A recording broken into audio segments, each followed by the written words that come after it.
Hey, greetings and salutations, everybody. Welcome to the channel. My name is Jim Morris. I'm a licensed psychotherapist and musician, sharing the healing power of music. And today we're doing that with a song by James Blunt called Monsters.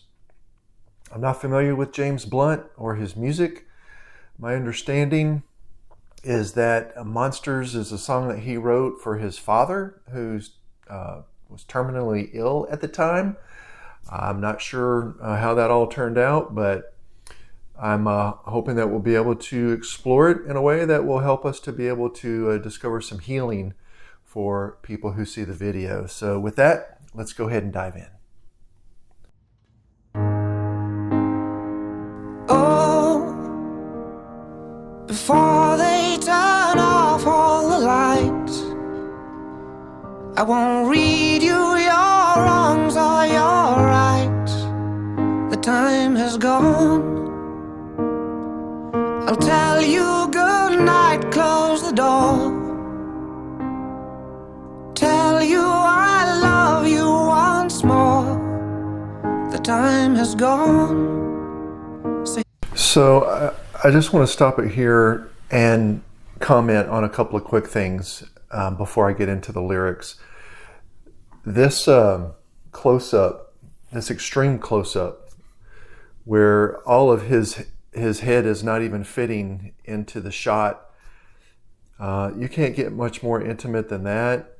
And to be able to see his micro expressions in his face, and some of them that I've already observed just in the first 10 seconds, these are subconscious expressions that manifest, and I can see the stress and the pain that he is in as he's getting through this. I can see his eyes are already starting to water up, and what courage it had to have taken for him to be able to share this, not only with his father, but with the world. So, big respect. Here it is. I'm not your son. You're not my father.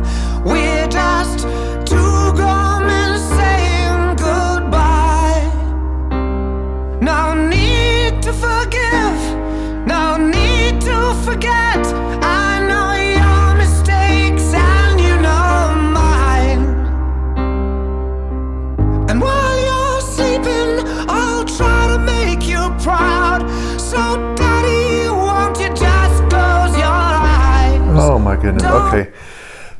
I don't know what I was thinking by not bringing Kleenex in here, because I'm not worried about him not making it through this song without crying, because he's already there, and I'm probably not far behind him.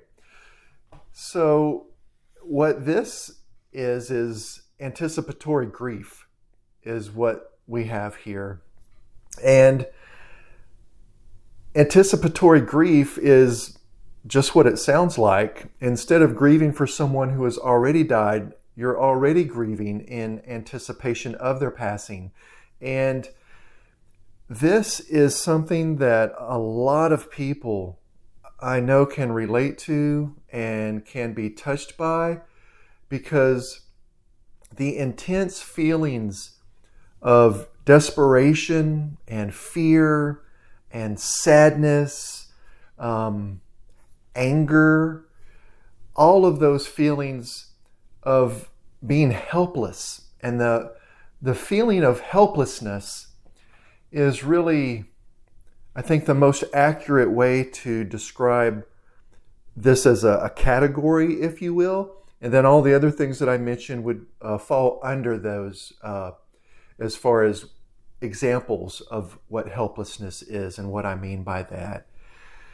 All of the different fears and anxieties, and I'll see what else he shares by way of the lyrics here to adjust my comments, but his voice is so unique. I'm trying to think of who his voice reminds me of, and I'm struggling. I can't think of anybody right now off the top of my head. I mean, the pitch that he has in the timbre of his voice, it's not a high pitch like, the the classic songs that were done back in the day by like the Bee Gees or Andy Gibb, and that type of a voice. It's uniquely his own. If there's somebody that his voice reminds you of, if you'll let me know in the comments, because I can't think of who it is right now, but what a tender expression that he is able to convey with his voicing that he's choosing here, and where he's really emphasizing words and where he's backing off.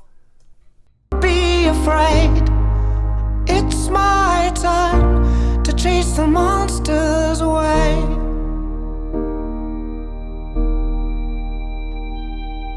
Oh, well, I'll read a story to you. Only difference is this one is true. The time has gone. I folded your clothes on the chair. I hope you sleep well, don't be scared. Time has gone. Oh my goodness. So yeah, here comes the chills. He's talking about monsters, metaphorically and literally, with regards to the fear.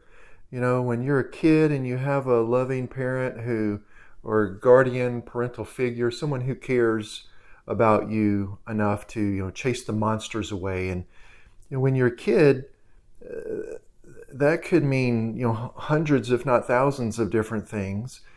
As you're an adult, and he's talking about how it's his turn to chase the monsters away, and how the monster of fear and anxiety manifests much differently for us as adults than it does as children. This fear and anxiety is about the future, and specifically his future without his father, and fear of the progression of the illness, fear of his father's well-being, and whatever the other dynamics are. I don't know where his mother fits in with the family structure, if she's alive or not, if his parents are still married. All of those dynamics play into the different fears and anxieties that would be involved in this type of a situation, as well as potential guilt. And, you know, and it's not necessarily guilt for, you know, doing something quote unquote wrong, but guilt that's associated with various reasons, like feeling like you just weren't able to do enough, particularly if you've got somebody who's in a situation where they're in hospice and they've been sent home and you're trying to care for them. And I have actually experienced that myself, and it is extremely challenging. And to chase the monsters away for someone who has been in that type of a situation would certainly have a unique and special meaning. And so it does for me. The strain that he's under right now, I mean, look at him. He is under emotional strain, physical strain, mental strain. I don't know what his spiritual beliefs are, but I would expect for those to be strained as well. And it can be overwhelming. And my heart just goes out to anybody who's in that type of a situation. So here it is. I'm not your son. You're not my father. We're just two grown men saying goodbye. No need to forgive. No need to forget. I know your mistakes and you know mine. And while you're sleeping, I'll try to make you proud. So daddy, won't you just close your eyes? Don't be afraid. It's my time to chase the monsters away. Sleep a lifetime. Oh, no. Yes, Is this his dad? This is his father. He looks just like him. Oh, no, you didn't. No. Okay, I'm all right.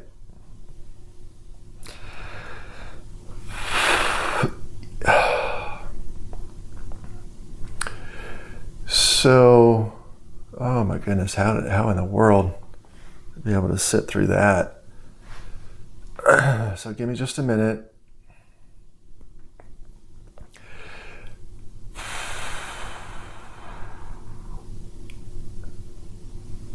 Okay.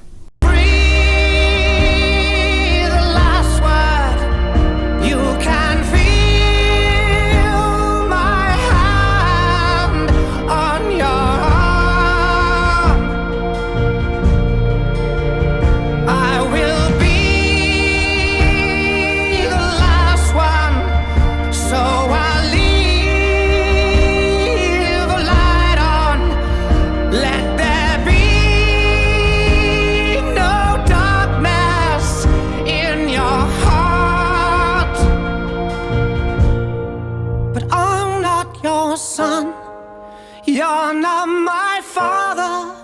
We're just two grown men. You know, I think excuse me. I think it's natural to ask yourself, what would I do if I was in this situation, right? And if this was my son, who was singing to me, if I was dying. And even if we had rehearsed it countless times, I know me well enough to know that I wouldn't be able to get through this without breaking down. And the amount of strength that they're both showing here is difficult to put into words. Because what you have here is a role change. And when you experience a situation where you as the child are now the caregiver, and you're comforting a parent like this, the stress can impact you in so many specific ways. One of the big ones is that it can put you in a situation to where you neglect your own care, self-care, and you neglect your own needs. Your own health starts to suffer.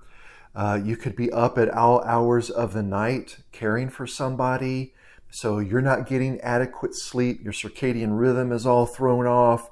You're not thinking clearly. That impacts your emotions even more. It can exacerbate the depression or the fear or the anxiety that I was speaking about earlier. So that's very real. Balancing the responsibility that you're taking on to care for your loved one with all of the other responsibilities that you already have, because many times people have a full-time job. They have children of their own. They may have their own health issues that they were already trying to work through. They could have problems with other interpersonal relationships, finances. It can easily become overwhelming. It's important not to allow yourself to get to the point to where you're focusing on too many things, but to prioritize and to focus on as much as it's possible, as few things as you can at a time. Sometimes it's not possible to focus on just one thing at a time. And I know that countless people know exactly what I'm talking about. I'm trying to keep the plate spinning. I'm trying to keep all the balls in the air, right? You pick whatever metaphor you want that can help you to be able to process and to cope. Because when you start getting into end-of-life decisions and you start dealing with the financial strains that are involved, dealing with doctors or other medical care professionals who may not be able to give you the support that you feel you deserve and need. That can contribute. There's just so many things. And if there's something that you've experienced in this area that I'm not mentioning that you feel would be helpful for other people to be able to relate to, please put that in the comments as well, because I know that this song can help a lot of people. I'm sure it has already. I just have learned about it, so I wanted to make sure and share it. Insurance. Oh my goodness. You know, when my loved one passed away, it was a nightmare. It was a nightmare. Don't even want to get into it. So all of that being, thrown on top of what's most important, which is his father, his family member. And it's not all negative. And I'll mention that here in just a moment as well. You can still find some motivation and some hope and some light in spite of the challenges that we see him going through here. Saying goodbye. Oh my goodness. No need to forgive, no need to forget. I know your mistakes and you know mine. And while you're sleeping, I'll try to make you proud. So daddy, won't you just close your eyes? Don't be afraid, it's my time to chase the monsters away.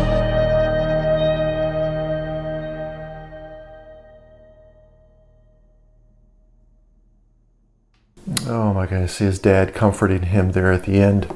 What can we take away from this that can be encouraging?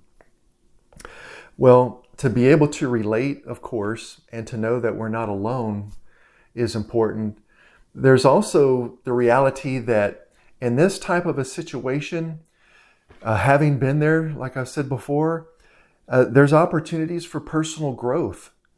And what I mean by that is to find a deeper appreciation for the gift of life, to be able to not take tomorrow for granted is another very important thing. And discovering new strengths, to be able to, like I was saying earlier, I said that if I was in this situation and my son was singing this to me, I know that I wouldn't be able to get through it. Well, I could be wrong, because what I'm actually saying is what I feel would happen, right? And that's important, that word feel. It's what I feel would happen. Well, feelings have no intellect. So trust your gut. Yeah, I think that, generally that's good advice, but don't trust your gut to a fault. In other words, don't allow your feelings to override your intellect, because we don't know what we're capable of, much more than what we would believe. Because the strength that I would need to be able to get through something like that with my son singing that to me isn't available to me right now. But it very well could be if I'm ever actually in that type of a situation. And so you can find strength that you didn't know that you had. And for James Blunt and his father, I just salute them. And I'm just very, very grateful that I've never seen anything like this before. It's a heartbreaker, and you'd wonder, well, what if the strength that I would need to be able to do what is necessary to care for my loved one and to make sure that I'm still healthy, what if that strength doesn't show up? And that's a possibility. I mean, to be realistic, if it doesn't show up, well, there are other options. It doesn't mean, oh, well, I guess I'm defeated. It means that we reach out for help. and we humble ourselves and we recognize that that's exactly what our loved one would want us to do, is not to be laid out on the floor because the burden was so heavy that we couldn't carry it. That there are organizations that exist for a reason, like the United Way, and like various ministries and nonprofit organizations. And in the United States, they have something called the Combined Federal Campaign that has many social organizations that help people who are in need in various ways. And I think that it's really a sign of strength to reach out and to say, I need help, particularly when you're in this type of a situation. You know, after our loved ones have passed away and they're no longer with us, there are other issues to deal with in the grieving process. And so to not allow ourselves to be set up so that we enter into that stage of grief already beat down and, down on all fours, just struggling to be able to, crawl to the phone to be able to reach out for help. Well, we want to be able to reach out for help before we get to that point.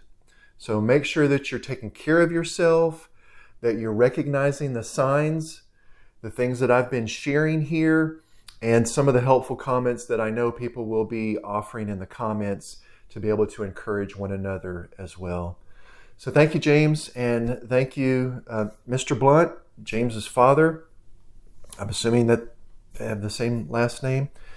What a brave message and a great show of compassion and love, not only for each other, but for others who could be going through this type of a situation too. So thank you guys for helping me to spread this healing power of music. I invite you to subscribe to the channel if you haven't already, and know that people care about what you're going through.